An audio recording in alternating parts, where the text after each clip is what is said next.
네, TV조선 유일의 정치시사 유튜브 뉴스트라다무스 2026년 8월 21일 금요일 방송 시작합니다. 저는 서준민입니다. 품격이 느껴집니다.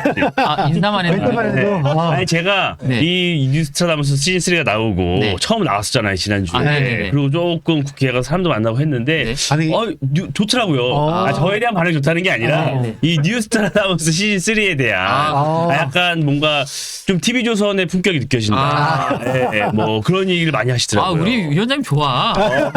그래서 좋아. 이게 제가 볼 때는 조금 긴 안목으로 이렇게 네. 가면 아주 자리 잡을 수 있을 것 아, 같아요. 감사합니다. 네. 아니 제가 저기 소개도 안 드렸는데 소개부터 뭐 다 드릴까요? 아는? 잠깐? 그래도 저기 우리 네. 여선웅 더불어민주당 부대변인 네. 나오셨고요. 안녕하세요. 여선웅입니다. 네, 이민찬 국민의힘 미디어특위 네. 부위원장 안녕하십니까? 모셨고요. 네. 문성호 개혁신단 대변인 모셨습니다. 네, 안녕하십니까.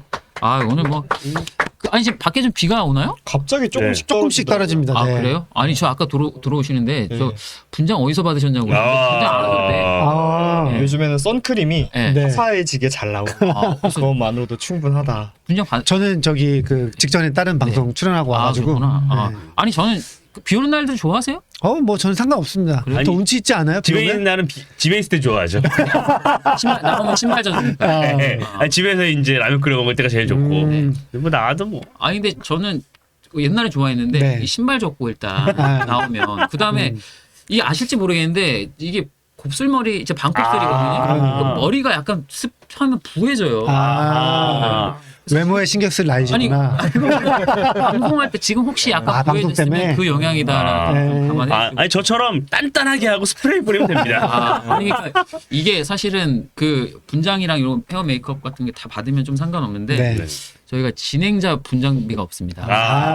안 되겠네. 저희가 이제 구독자를 더 늘리고 그러니까 제가 그 말씀을 드리려고 했습니다. 조회수를 10만 정도까지 끌어올리면 맞습니다. 그러면 이제 서주민 네. 앵커의 분장 비용이 나옵니다. 그렇습니다. 회사에서 여러분들이 많이 지원하죠. 도와주셔야 됩니다. 네. PPL도 받으시나요? 저희는 다 받습니다. 10만 가면 들어와요. 아니지 않습니다. 네. 오케이. 네. 여러분들이 필요하죠. 많이 도와주셔야 됩니다. 예. 많이 도와주셔야 된다. 그럼요. 답변이 없어요. 열심히. 예, 네. 알겠습니다. 그 오늘은 이제 SNS 얘기부터 좀 해보려고. 네. 네. 그 혹시 다들 하세요 SNS? 네. 뭐 저는 페이스북 정도. 네, 저는 스레드까지 합니다. 그러세요. 네. 정치인들은 아무래도 좀 SNS 많이 해야죠. 하시는 것 같은데 그 대통령 SNS 많이 하시잖아요. 네. 그 뭐 이재명 대통령의 그 SNS를 떠나서 대통령의 뭐 다른 나라들도 지금 뭐 대통령들 많이 하는데 대통령의 SNS 득과 실 뭐 짧게 어떻게 보세요? 캐주얼하게 그냥 근데 지금 이재명 대통령이 하고 계신 거를 보면 네. 사실 핸드폰 뺏어야 돼요. 뺏어야 돼요. 그러니까 이게 뭐 저번에 얘기에도 나오겠지만 뭐 이스라엘 참사 이런 것도 있었었고. 네. 그러니까 SNS라는 게 소통의 창구로 활용되는 건 좋죠. 근데 네. 대통령이라는 위치가 있는 만큼 네네. 대통령 개인 SNS라고 해도 사실 그건 개인의 SNS가 아니거든요. 그러니까 뭐 전담 팀에서 좀 관리를 하겠지만 사실 지금 이재명 대통령 쓰시는 거 보면 이게 그냥 개인이 정말 주무시다가 밤중에 갑자기 핸드폰 만지다가 올리시는 것 같은 느낌으로 많이 올리셔서 국가의 어떤 수장이 이렇게 가볍게 본인의 입장을 전하는 게 나라 입장에서 굉장히 안 좋아요. 뭐 사소하게는 뭐 외부적으로 시선이 안 좋을 수도 있지만은 우리나라 같은 문화를 가진 국가에서는 또 그걸 뭐 과잉 충성하는 관료 조직 같은 것도 있고 그렇죠. 예. 굉장히 안 좋기 때문에 긍정적인 것보다는 부정적인 거가 크다.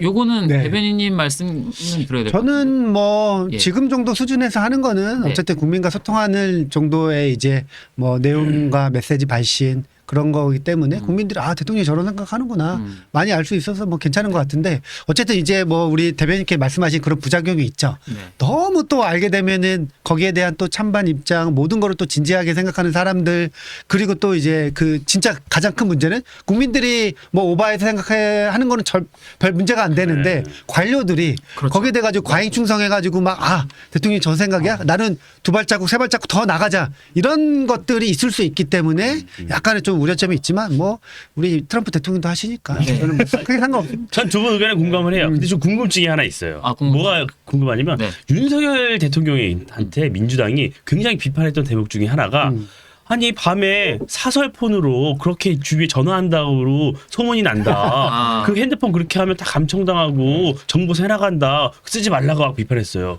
그럼 이재명 대통령은 어떤 휴대폰으로 어떻게 이걸 글을 올릴까? 다 생각지 다 못했던 컴퓨터로 거지. 할까? 컴퓨터로 하시진 않을 거 아니에요. 막 12시에도 올리고 새벽에도 올리는 거 보면 그럼 그 휴대폰 그 번호는 뭘까? 그거는 보안이 잘 되고 있을까? 번호 없어도 인터넷 할 수 있잖아요. 민주당이 아, 그런 거부터 물어봐야 돼요. 와이파이로 할 수도 있는데 왜? 네. 아니 그래서 대통령이 용산 안에 통신 안 되는. 어떻게 있어요? 그게 그러니까 있어? 대통령이 요즘에는 조금 SNS를 예전보다는 조금 줄인 것 같아요. 네. 근데 방금 말씀하신 것처럼 이제 밤중에 올리는 네. 경우들이 좀 많아요. 많은데 네. 사실 이번 SNS도 자정에 올라왔어요. 네. 어제 자정. 이게 대충 어제 이제 내용은 좀 들으셨을 텐데 한미훈련 축소한 트럼프 대통령한테 경의를 표한다. 이런 부분이 사실은 물론 이제 뭐 시각이 좀 다를 수는 있지만 보수 진영에서는 상당히 야 이거 좀 너무한 발언 아니냐 이런 얘기들이 좀 많이 있더라고요. 그래서 이것들은 좀 이 메시지는 어떻게 보셨어요? 지금 저희 나가고 있는데 네. 예. 그러니까 뭐 거의 한미훈련 축소한 거에 대해서 뭐 대화 여건을 조성해 한 트럼프 대통령의 결단 의지와 노력에 대해서 공감하고 그 결단에 경의를 표한다 이렇게 얘기하셨거든요. 그러니까 뭐 외교 참사 안보 참사라고 저는 생각을 합니다. 참사다. 네. 그러니까 실제로 지금 북한군의 어떤 군사력이 굉장히 강화되고 있어요. 군대에게 제일 중요한 건 실전 경험이지 않습니까? 근데 지금 북한이 우크라이나 전쟁에 군대를 파견함으로써 여러 가지 실전 경험을 쌓아가고 있어요. 근데 우리나라의 군대는 실전 경험은커녕 하는 훈련도 지금 축소되는 이런 현상이 나타났으면 미국에서 설사 저렇게 했더라도 우리나라 측에서 그렇게 하지 말아달라라고 붙잡아야 되는 거거든요. 예. 근데 거기에다 잘했다 경의를 표한다라고 얘기한다는 게 저는 너무 안타까워요. 실제로 우리나라 6.25 전쟁 때 북한군도 우리나라 국군도 그때 창설이니까 둘 다 훈련이 부족했다라고 생각하시지만 실제로는 그렇지 않았었거든요. 당시에 북한군에는 국공내전에 참여했던 중국 공산당에 속해 있는 조선인 군대들이 파견 나와 있었어요. 얘네들 같은 경우 국군내전을 치르면서 실전 경험이 풍부했던 군대였고 그렇죠. 우리나라의 국군은 이제 막 창설돼서 실전 경험이 부족한 군대였거든요. 그렇기 때문에 우리가 6.25 초기에 그렇게 밀렸던 것도 있습니다. 근데 지금 그런 역사가 불과 이제 50년, 60년 정도밖에 안 지났는데 저쪽에서는 실전 경험을 쌓아가고 있으면 우리도 거기에 더 실전 경험을 쌓겠다고 하고 근데 어땠습니까? 민주당이 그 당시에 야당일 때는 우리가 거기에 주재무관 파견하는 것조차 못하게 했어요. 군대를 보내는 것도 아니고 장교들을 보내가지고 지금 실전이 어떻게 돌아가고 있는지 참관을 해서 우리나라의 전술을 발전시키겠다. 이것마저 반대를 했었는데 이제는 훈련을 축소하고 있는 상황에서 거기다 대통령이 잘했다? 이럴 게 아니라 대통령이 뭐 트럼프 대통령이 이렇게 하신 이유는 알겠고 뭐 선택하셨지만 우리 국가의 입장이라는 것도 있으니까 제가 다시 한번 잘 이야기해서 훈련 추진될 수 있도록 하겠습니다. 국민 여러분 불안해하지 마십시오. 네. 이런 메시지가 저는 나와야 되는데 거기에다 경의를 표한다. 그러니까 저는 이분이 어느 나라 대통령인지를 잘 모르겠어요. 상당히 한미 동맹을 비판적으로. 중시하셨기 때문에 네. 트럼프 대통령이 이제 그 관련해 가지고 북한이랑 대화하려고 하니까 거기에 갑자기 찬물을 끼울 수는 없잖아요. 예. 그리고 대통령이 이제 자정에 올렸다고 했는데 그거 다 미국 중심으로 그 우리가 자정이면 미국 봐라. 네. 트럼프 대통령 열심히 일어나 가지고 트럼프 대통령도 SNS 하지 시간에 네. 예, 그럴 수도 역대급 있겠네. 해석이다. 아니 뭐 그럴 수도 있겠다. 아니 실제로 아니 그러니까 왜냐면은 트럼프 대통령이 사실은 더 그 뭐 예측 불허의 행동을 많이 하시잖아요. 네, 네. 그래서 저는 최근에 또 충격 먹은 게 한 3, 4일 전인가 그때 트럼프 대통령이 호르무즈 해협 미국 땅이다 이런 주장을 하셨습니다. 네. 굉장히 무서우신 분이에요. 근데 트럼프 대통령이 이게 이제 뭐 장난스럽게 좀 이야기를 했지만 어쨌든 트럼프 대통령이 베네수엘라 마두로 갑자기 한밤에 체포하고 그리고 지금 뭐 이란 갑자기 막 뭐 그 미사일 쏟아 부어가지고 중동 전쟁, 이란 전쟁 일으키고 있지 않습니까? 근데 트럼프 대통령이 갑자기 한반도에 관심을 갖게 되면서 저는 계속 사람들이 뭐 이야기할 때 베네수엘라, 이란, 그 다음에는 북한 아니냐, 한반도에 전쟁이 일어난다, 이렇게 막 공포감을 조성을 했는데, 그래도 다행히 트럼프 대통령이 한반도에서는 이재명 정부의 이 노력으로 한반도에서는 전쟁이 아니라 북한이랑 한번 이야기해보겠다, 이렇게 방향을 튼 게 사실은 다행이고, 이재명 대통령이 그 상황에 대해서 당연히 이야기하면서, 그 결단이다, 존중한다, 북한이랑 대화 잘했으면 좋겠다, 네. 이렇게 하는 것은 당연하고, 어떻게 보면은, 적절하게 대응하고 있다. 네. 다만 이 북한이랑 미국이랑 급속도로 가까워져 가지고 둘이 갑자기 두 정상이 만나 가지고 그 막 한반도 관련된 이 여러 가지 국면들을 해결하는데 대한민국이 패싱당할 우려 그것은 걱정인데 어쨌든 트럼프 대통령의 최근의 방향은 그래도 다행이지 않나. 이민찬 위원장님이 네, 의미심장한 고개를 미소를 네. 이렇게 띄면서 계속 쳐다보시더라고요. 네. 예. 어떤 동- 의미일까요? 저는 뭐 동상이몽이잖아요. 트럼프 대통령과 이재명 대통령이 동상이몽이에요. 동기가 달라요. 목적지는 같은데 동기가 달라요. 그리고 트럼프 대통령이 생각하는 옆자리에 이재명 대통령은 없어요. 아하. 그런데 이제 이재명 대통령은 대한민국 대통령으로서 메시지를 낼 수밖에 없는 상황이었거든요. 뭐 경의를 표한다. 뭐 오케이. 그런데 국민들이 바라는 건요. 그런 메시지를 내더라도 그 한편으로는 한미 연합훈련이 중단됐고 북한이 도발하는 그 지점에서도 같은 메시지가 나오길 바라는 거예요. 대한민국 국민 중에서 남북 관계가 개선되길 바라지 않는 사람이 있습니까? 없습니다. 그런데 너무 많은 역사적 경험에 토대로 해서 그래도 우리가 이렇게 대화가 시작한다 그래도 미래가 밝지 않다는 걸 너무나 잘 알아요. 북한이 지금까지 어떻게 왔는지 너무 잘 알잖아요. 그러면 대통령이 그냥 미국의 그런 불순한 의도 중간선거의 정치적 이벤트 여기에 우리 안보가 희생되면 안 된다. 그러면 이것을 담보해 줄 사람은 대한민국 대통령밖에 없다는 거예요. 북한이 바로 미사일 쐈잖아요. 네. 쐈잖아요. 청와대가 회의를 개최했대요. 근데 명확하게 대통령이나 누구의 메시지가 나가지 않아요. 제가 만약에 이재명 대통령이었으면 한편으로는 대화 경의를 표한다. 남북 관계 개선을 위해서 내가 뭐 모든 일을 다 하겠다라고 하면서 예. 이 북한의 도발에 대해서도 단호하게 메시지를 내야죠. 이런 도발은 지금 이 대화무드를 해친다. 북한도 자중해라. 이렇게 메시지를 만약에 냈다면 보수 진영에서도 비판만 할 수 있겠습니까? 아니잖아요.